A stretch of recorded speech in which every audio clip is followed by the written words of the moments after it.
What happened since last time? It feels like an eternity ago.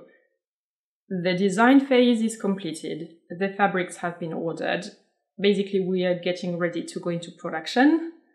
I must admit, the last couple of months,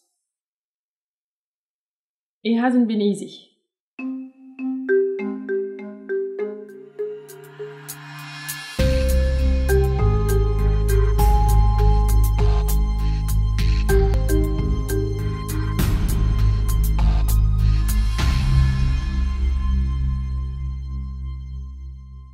By now on my walls, the sketches have been replaced by tech packs. I'm swimming in an ocean of Excel tables. Each design is precisely described. Each seam has a defined length, a defined edge finishing.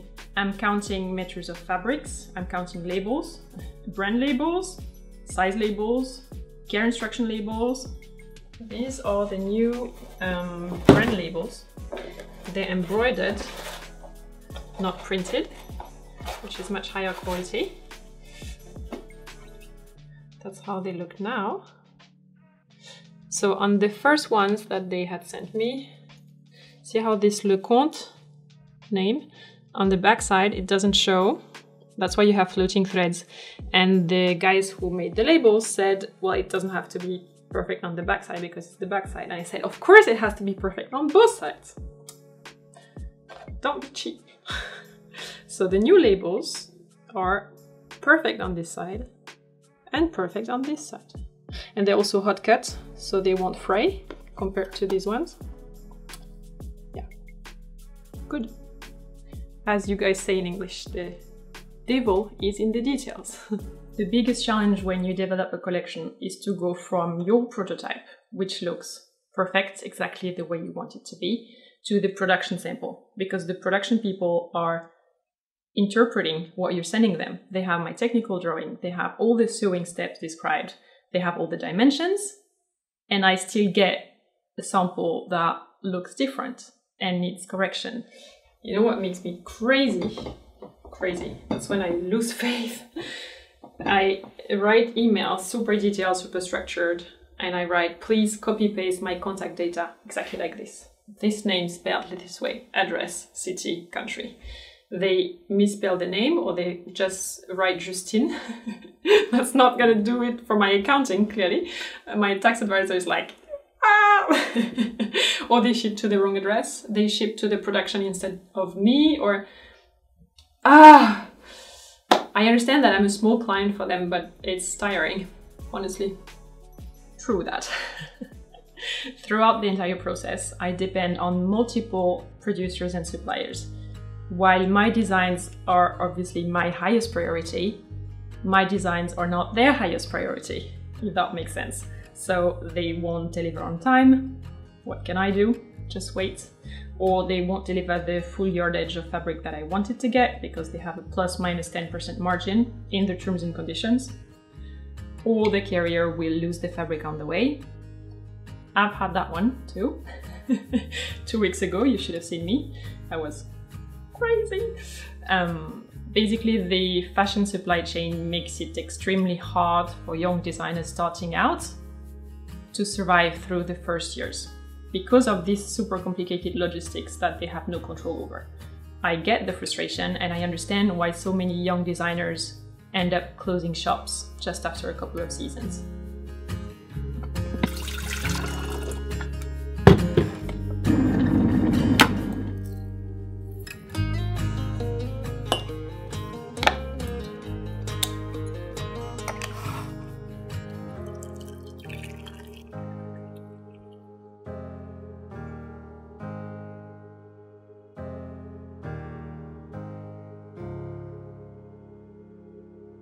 I think I'm gonna do a pre-order system.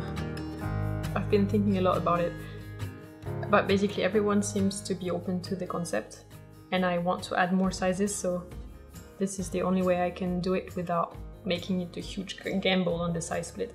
So the thing is, what I'm wondering about is the time that people are willing to wait. I've asked you guys on YouTube and you have named very different waiting times. Fabric production is 4 to 6 weeks, and then cutting and sewing the actual pieces of clothing takes another 4 to 6 weeks. I think 4 plus 6 is too long. I don't want to ask people to wait that long for a garment. So I think I'm gonna order the fabrics first, then do a pre-order phase. It takes longer, but I think it's worth it to wait that time and then go into production. Then I think it's okay. Logistically, it's it takes the challenge to a whole new level, but I think it's worth it and I want to try. And since I'm not relying on Fashion Week or any calendar, I really want to take the time to do that right. I realize you haven't seen much on the knitting side so far, so let's talk about knitting, because for the first time for this collection, I've gone yarn shopping. I will show you the mess. I will show you the yarn that we're using. That's left from the prototyping phase. They always need more yarn. Imagine this, use 2 or even 3 ply. That's the thickness of yarn that you get to knit with for winter knitwear. This is a sample knit that my sample maker, knitter, prepared to test the yarn. So she started with 2. As you can see, it's a little thin here. You can see my fingers a little bit. And she ended up using 3, so triple yarn. And here it's really opaque and really thick. So 2 and 3. I think you can see the difference on camera. Can you? Yeah, so we went for 3. And I also washed this piece after measuring it to see if it shrinks. For the first design, I created the pattern directly in 3D on the dress form. I was thinking of these roots that are everywhere on my mood board. By the way, Project Racine, the word in French, means roots. That's where the name actually came from.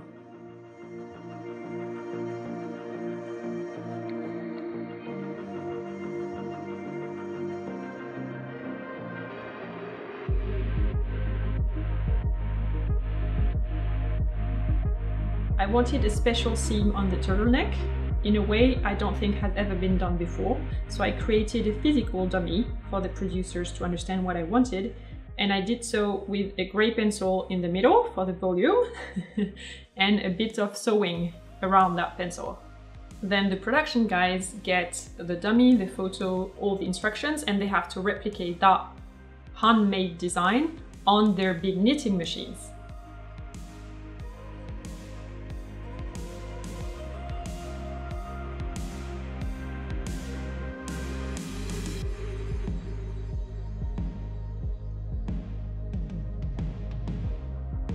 My pattern confused the knitters at first. They thought it was clumsy and they tried to make it more regular.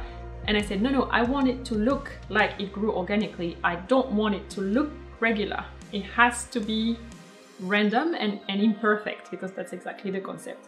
I worked with Diana on this. Diana is also a designer, but she specializes in knitwear and she also has extensive experience managing bigger productions. So I hired her for all the technical aspects for my knitted pieces.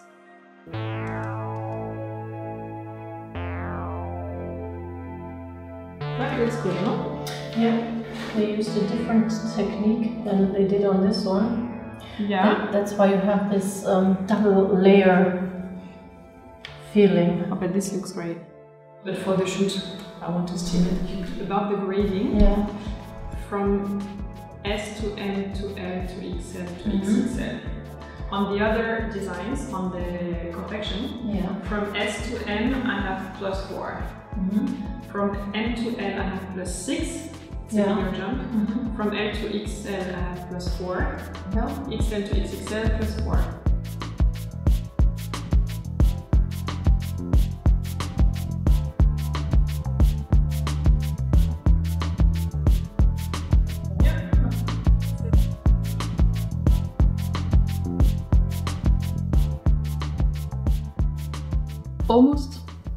Almost. The designs are missing some little details, like for instance a fully fashioned armhole that we had explicitly briefed and asked for.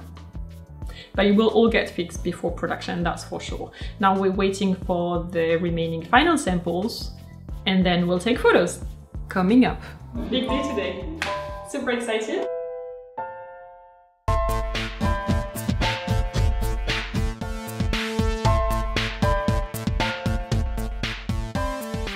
Subscribe to this channel so you don't miss the next episode.